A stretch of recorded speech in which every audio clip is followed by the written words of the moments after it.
Assalamu alaykum va rahmatullohi va barakatuh. Hurmatli qarindoshlar, hammalarning shu vaqti xayrli bo'lsin. Alloh subhanahu va taolo har vaqt har joyda xotirjam salomat qilsin. Fiqh darsimiz biz o'tganki birinchi darsimizda Imom Quduriy rahimahullohninki Muxtasar al-Quduriy degan kitobdan, ya'ni bu kitob Hanifiy mazhabining asosli kitobi, tahoratninki farzini so'zlab o'tgan. Bugungi darsimiz tahoratninki sunnatlari. Ham bu tahoratning sunnatlari tahorat og'ish uchun oldi bilan niyat qilish. Men shu cho'ng kichik tarassizlikni tugitib, tarat bilan qildigan ishlarni qilishni maqsad qilaman degan bir niyatni ko'ngliga pukish.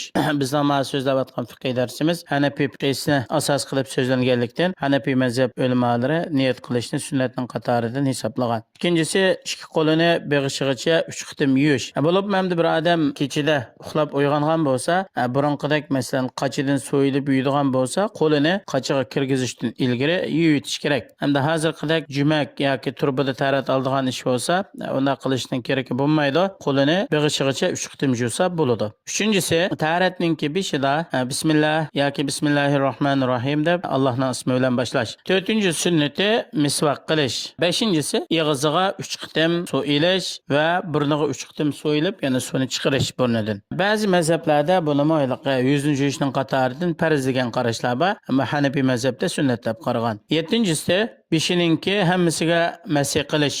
Biz tahoratning farzida beshininki 4dan 1ga yoki peshonasiga masih qilsa farz ado topadi degan. Ammo beshining hammasiga bir masih qilib o'tish tahoratninki sunnatlarining qatoridan. Qo'liga masih qilish.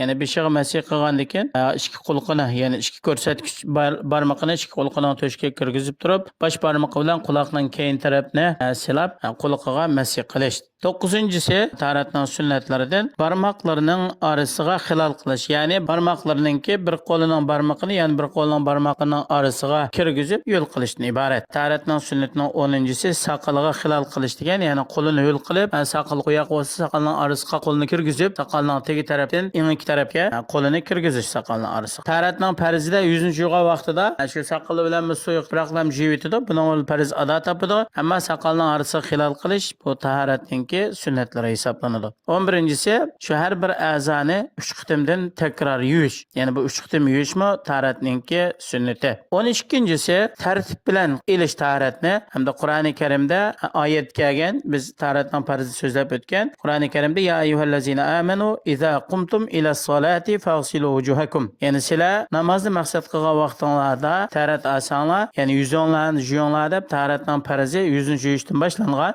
Bizmi tahoratning farz a'zolaridan og'zimizga so'yilib, burnimizga suv olib bo'lgandan keyin yuzimizni yuvamiz, enadan keyin ikki qo'lni ikki jaynak bilan qitib, ondan boshqa masih qilinadi, enadan keyin ikki pot, ikki o'shiq bilan qitib yuyiladi. Bu tartib deb ataladi. 13-ci tahoratning sunnatlaridan o'ng taraf bilan boshlash. Masalan, qo'limizni yuvgan vaqtimizda oldi bilan o'ng qo'limizni yuvamiz, enadan keyin so'l qo'limizni yuvamiz. Shuningdek, putimizni yuvgan vaqtida oldi bilan o'ng putimizni yuvamiz, enadan keyin chap putimizni yuvamiz. 14-si aqmaqi ilish. Masalan, yuzimizni yuvib bo'lgandan keyin shu darhol o'ng qo'limizni bilak bilan qitib, enadan keyin so'l qo'limizni bilak bilan qitib yuvamiz. Ikki a'zoni yuvish oralig'ida vaqt o'tkazib o'tmaymiz. Ya'ni ba'zi ulamolar bir a'zoni yuvib yüzünü jüp bo'lib, yuzi qurg'ich turib, binodan keyin ikki qo'lni yuvsa, tahorat bo'lmaydi deb qaraydi. Ya'ni aqmaq yuvishni farz degan ulamolarning qarshida. Ammo sunnat degan Hanafiy mazhab fiqhisi bo'yicha bu sunnatdan birisi tark bo'lgan bo'ladi. Shunga har bir azani yuvgan vaqtimizda oyoq ulablam,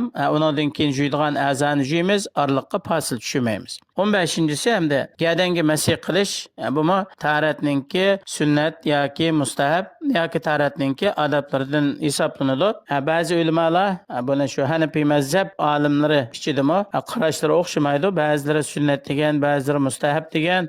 Bu to'g'rida hamda Imom G'azali rahimahulloh Ihyo Ulumuddin degan kitobida gadanga masih qilish to'g'risida bir hadisni keltirgan. Umuman hamda bu gadanga masih qilish Hanafiy mazhab qarashida yoki tahoratning mustahabbatlari yoki tahoratning odoblari qatoridan hisoblanadi. Bugungi darsimiz asosan tahoratninki sunnatlari ve mustahablari. Yani biz bunun hemmisini taharetning sünnetde bayon qildik. Chunki hamda gayet mustahab amallar sünnet amallardan biraz töven turdi. Sünnet degan ko'p qilingan amallar, mustahab degan ba'zi qilinib, ba'zi qilinmay qolib qolgan. Ya'ni sunnatdan biraz töven turadigan amallar hisoblanadi. Ammo anglovchilarga aralashib ketmaslik uchun hammani taharatninki sunnatlari qatorida bayon qildik. Alloh subhanahu va taolo hammalarni moddiy ma'naviy tarafdan pokiz bo'lib, ibodatlarimizni Alloh subhanahu va taolo rozi bo'ladigan va qabul bo'ladigan shaklda qilishga muyassar qilsin. Assalomu alaykum va rahmatullohi va barakatuh.